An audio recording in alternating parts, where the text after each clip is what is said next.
Cinema వాళ్ళకి రాజకీయం అంటే అదొక ప్యాషన్ కాదు ఫ్యాషన్. సరదాగా వచ్చిపోతుంటారు. ఒకనాడు ఎంపీలుగా గెలిచిన వాళ్ళు ఉన్నారు, ఎమ్మెల్యేలు గెలిచిన వాళ్ళు ఉన్నారు, అలాగా ఏళ్ల తరబడి కొనసాగుతున్న వాళ్ళు ఉన్నారు. మంత్రిగా ఓ పక్కన డిప్యూటీ సీఎం అయ్యారు పవన్ కళ్యాణ్. అదే సందర్భంలో తను 5 శాఖలు తీసుకున్నారు. అవన్నీ డబ్బులు సంపాదించుకునే శాఖలు కాదు, బాధ్యతలు ఎక్కువగా ఉన్నటువంటి శాఖలు. పంచాయతీరాజు, గ్రామీణాభివృద్ధి శాఖ, అటవీ శాఖ, సైన్స్ అండ్ టెక్నాలజీ శాఖ, పర్యావరణ శాఖ, ఇవన్నీ కూడా భారాలు ఎక్కువ, బాధ్యతలు ఎక్కువ, పైసలు ఉండేటటువంటిదిగా సంపాదించుకునేవి కాదు.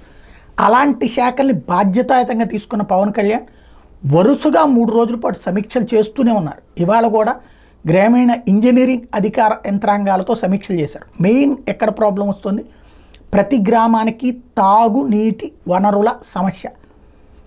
వాళ్ళు బోర్లు వేసుకుని తాగేటటువంటిదే, ప్రభుత్వాల వైపు నుంచి ఇచ్చేటటువంటిది లేదు. ఇంటింటికి కుళాయి అన్నటువంటిది కేంద్ర ప్రభుత్వ పథకం, అది డబ్బులు ఇస్తోంది. దానికి ముందు ఇక్కడ రిజర్వాయర్లు పెట్టాలా, అక్కడికి నీళ్ళు వచ్చేటటువంటి ఏర్పాటు చేయాలా, అక్కడ నది కాలువ ఏదో ఒక దాని నుంచి అక్కడి నుంచి తీసుకొచ్చి సప్లై చేయాలి, దాన్ని ప్యూరిఫై చేసి చేయాలి. దీనికి ఖర్చు అవుతుంది. కుళాయికి కేంద్రం డబ్బులు ఇస్తుంది కానీ నీళ్ళకి సంబంధించినటువంటి ఆ సప్లై సిస్టమ్కి ఇవ్వదు. అది రాష్ట్ర ప్రభుత్వం చేయాలి. అందువల్లనే ఆగుతూ వచ్చింది.